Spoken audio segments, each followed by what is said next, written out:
quiero saludar a alguien que sabe de este tema, que es pues conocedor después de una larga trayectoria, una larga carrera en el periodismo. Por supuesto que nos referimos al queridísimo Jaime Hernández, legendario corresponsal de guerra aquí en Sin Censura. Querido Jaime, ¿cómo estás? Muy buenos días. Qué gusto siempre es conectarnos contigo a estas horas de la mañana. Muy buenos días. Feliz jueves, querido Antonio. Dime. Pues, ¿qué te parece que hablamos de eso? En efecto, es un hecho sin precedentes en México, hasta cierto punto, ¿no? Sí han habido en otros momentos históricos de México atentados con bomba, han ocurrido en ciertas circunstancias. Ahora se habla mucho de estos explosivos utilizados ahí en la zona del Bajío, entre Jalisco, Michoacán, entre también Guanajuato, y también la utilización de drones.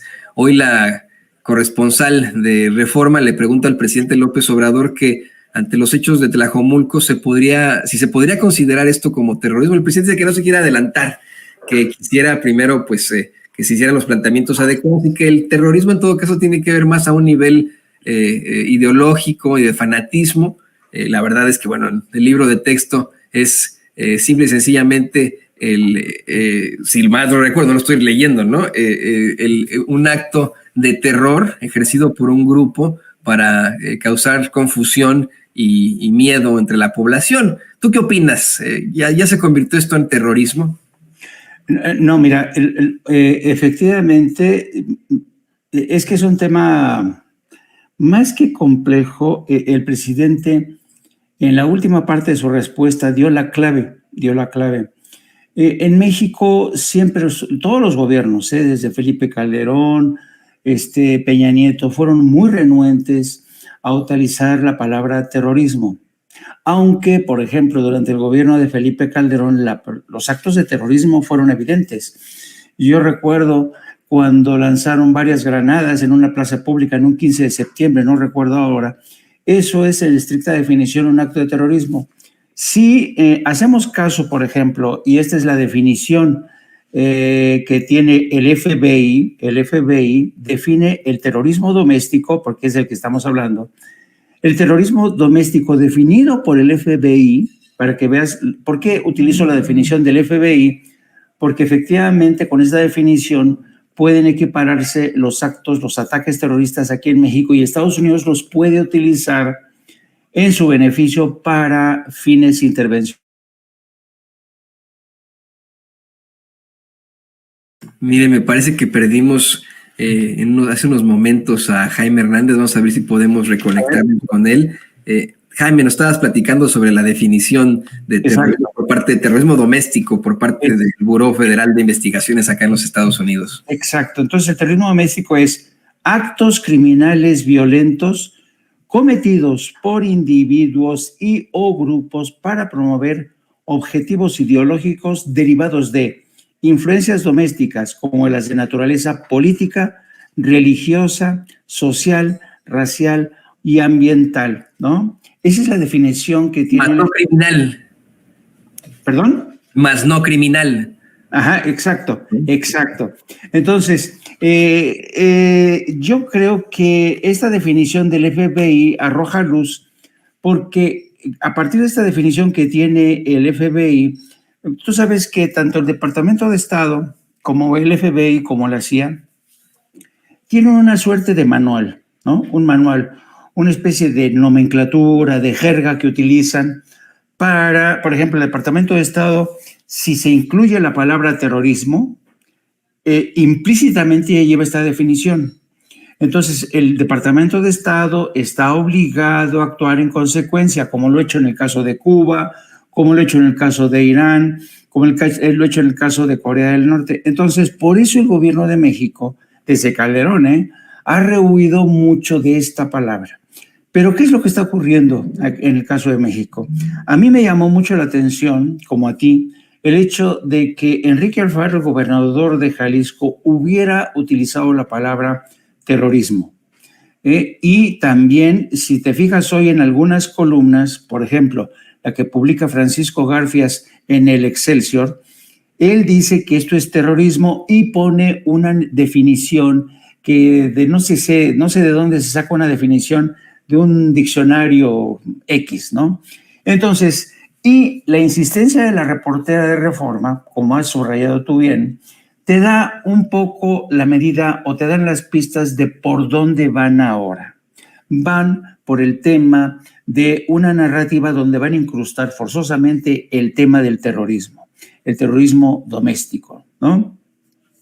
Y la verdad es que esta gente de Reforma, esta gente de Excelsior, toda esta gente, incluso en sus declaraciones de ayer, el gobernador de Jalisco decía que este acto de terrorismo era un desafío al Estado. O sea, fíjate nada más, es decir, dice, me voy a saltar el tema estatal y me voy al ámbito federal. Dice, es un desafío al Estado. Dices, a chingar. O sea, ya todo están trabajando a favor de esta nueva narrativa para utilizar de forma fácil la palabra terrorismo. Ahora, ojo con lo que piden, ojo con lo que desean, porque efectivamente yo creo que hay la gran tentación desde Estados Unidos, lo vimos con el caso de los republicanos que están de manera insistente utilizando la palabra narcoterrorismo. Entonces, la gente de Reforma, que evidentemente son una extensión de estos deseos de Estados Unidos y otros medios, van a empezar a utilizar esta palabra, pero yo creo que México tiene que ser muy cauteloso. ¿Por qué? Porque estamos prácticamente a la vuelta de la esquina, hay elecciones en Estados Unidos. No sabemos quién vaya a quedar en la Casa Blanca.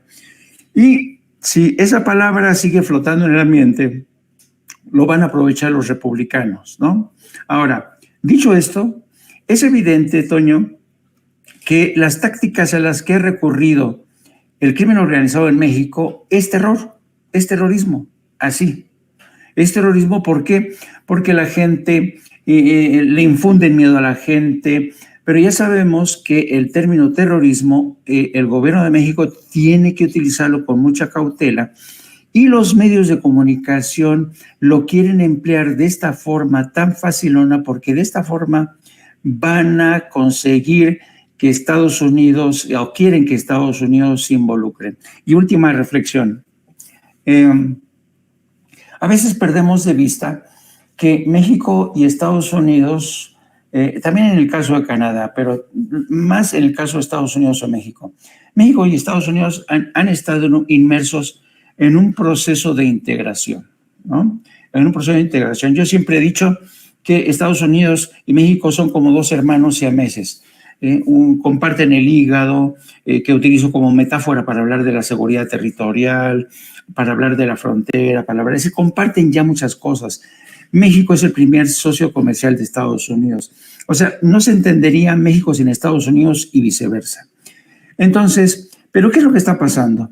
Que en este proceso de integración de México con Estados Unidos, hay muchos que en Estados Unidos quieren que este proceso de integración se dé en los términos que las grandes corporaciones de Estados Unidos quieren. Es decir, quieren que la integración de México sea al ritmo y bajo las consignas de Estados Unidos que obedecen a intereses corporativos. Pero en este contexto, siempre a Washington, pero sobre todo a las grandes corporaciones, no les ha gustado mucho ese discurso de independencia, de soberanía que ha llegado con Andrés Manuel López Obrador y la 4T.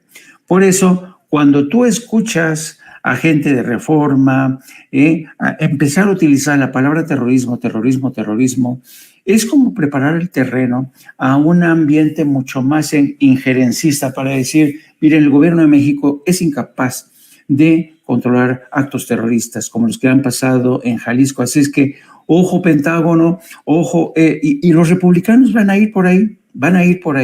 Entonces, por eso el presidente decía, tenemos que ser muy cautelosos con el uso de este término, porque, insisto, en el Departamento de Estado y en el Pentágono hay libros, hay manuales, y la nomenclatura que usan, los protocolos que usan son muy específicos. Nada más aparece la palabra terrorismo, Toño, e inmediatamente se disparan ciertas cláusulas, ¿me entiendes? Entonces, para la gente que que yo viví muchos años y, ¿sabes? El mismo camino, este camino que siguieron, lo hicieron con Venezuela. Con Venezuela utilizaron los mismos términos y los fueron aplicando poco a poco. Lo mismo hicieron con Cuba, ¿no? Y tú te preguntabas, oye, pero ¿por qué estás haciendo esto con Venezuela? Es que el protocolo del Departamento de Estado dice que una vez que haya terrorismo, va a pasar esto y tenemos que actuar así, tenemos que bloquear, congelar bienes, intervenir, Entonces, esto no es un asunto baladí, parece mentira, parece uno conspiranoico, pero créanme que detrás de todo esto hay toda una intención y de ahí las ganas de la reportera de Reforma. ¿Por qué? Porque ese sería el gran titular. AMLO acepta que hay actividad, que hay terrorismo, ¿no? Entonces eso es lo preocupante, querido Toño. Fíjate, Jaime y querido público consentidor, que durante el sexenio de Felipe Calderón pusieron como responsable del comité organizador del Bicentenario a un historiador que se llama José Manuel Villalpando. Yo me imagino que tú lo has de reconocer claramente. Él tenía un programa en la radio pública. Obviamente, este es uno de los historiadores que pues, tienden hacia el conservadurismo, ¿no? Obviamente, pues, era el historiador de ese momento que congeniaba evidentemente con toda la plataforma de Felipe Calderón. Tenía un programa en la televisión pública junto con otro historiador que no puedo recordar su nombre, es especialista en Zapata y que se ha convertido en un ávido crítico de López Obrador en este sexenio, pero no recuerdo el nombre del otro historiador. Y ambos constantemente manejaban la idea de que en esta lucha interminable en México entre liberales y conservadores, ambas facciones lo único que buscaban era pues el bien de México a su manera, ¿no? Así lo planteaban ellos, que no había por qué criticar ni a liberales ni a conservadores por lo que hicieron, puesto que ambos tenían su ideología y lo hacían a su manera. Sin embargo, creo que ese discurso se cae, querido Jaime, querido público consentidor, cuando hablamos de la injerencia y la intervención. Yo no creo que de ninguna forma le aportó a algo a la historia de México, a nuestro país, el hecho de que los conservadores, a mitad del siglo XIX, hayan conseguido traer al ejército francés para invadir México por segunda vez y con eso instaurar en el trono de México, que no existía, a un príncipe austriaco. Y así han sido constantemente, buscan que de alguna u otra forma pertenezcamos a alguna potencia. Si se hubiera establecido en lo absoluto ese imperio mexicano, México hubiera sido una colonia per se de Francia. Esa sí es una realidad. Se habla de cómo es que incluso se habrían unido a los confederados en la guerra civil de acá de los Estados Unidos y la conformación geopolítica hoy sería muy, muy distinta. De hecho, hay un general confederado que supuestamente se iba a unir, más bien buscaba, después de la guerra civil, hacer conquistas en México, pero sus soldados que odiaban a Juárez le pidieron que mejor se uniera al esfuerzo imperialista de Maximiliano y luego los pasos, está muy interesante, lo acabo de leer aquí en una biblioteca aquí en Kansas City porque el tipejo está enterrado muy cerca de mi casa. Pero bueno, el punto es que en esto que refieres, Jaime, hay una claridad absoluta. Se quiere de una vez más, con tal de acabar con una ideología que es la liberal, que es la de izquierda, que es la del progreso, instaurar la injerencia de los Estados Unidos, tal vez, con este tipo de diálogos, con este tipo de planteamientos sobre el terrorismo, cuando pues la definición es muy, muy clara. Se tratan de incidentes criminales que en efecto causan terror, pero que para nada tienen que ver con lo ideológico, con lo religioso, con lo político, sino simple y sencillamente actos criminales. Creo que en todo caso, si podemos hablar de terrorismo, será terrorismo ideológico y será terrorismo ejercido por los conservadores, más no por el mismo pues crimen organizado en México. No sé qué opinas tú, Jaime.